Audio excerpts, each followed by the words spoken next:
under NATO's enhanced air policing mission. The Royal Air Force detachment...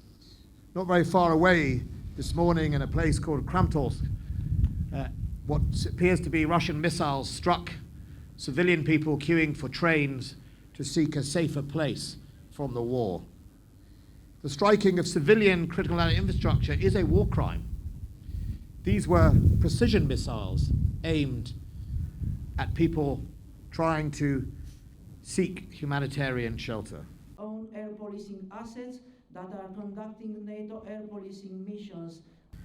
And I think he can't be provoked anymore.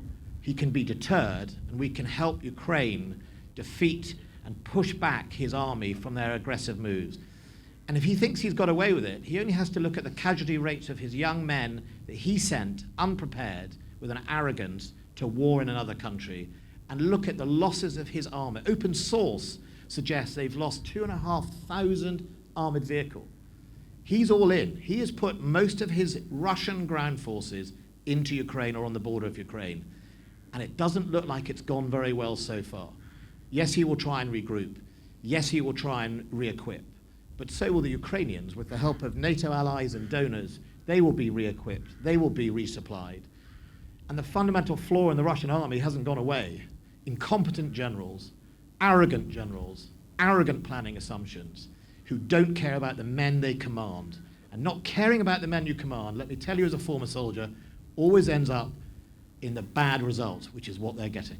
The Italian Air Force will continue their mission in Romania after success. There will be more forces on the borders of NATO. There may be more NATO members as a result of Putin's actions. That's what he got wrong in 2014. It's what he got wrong in 2008.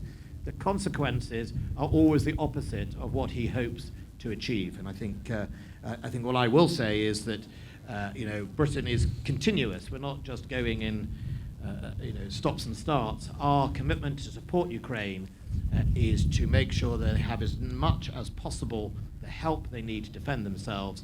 And if the tactics of the Russians change, what we give them will change as well. But thank you for your presence.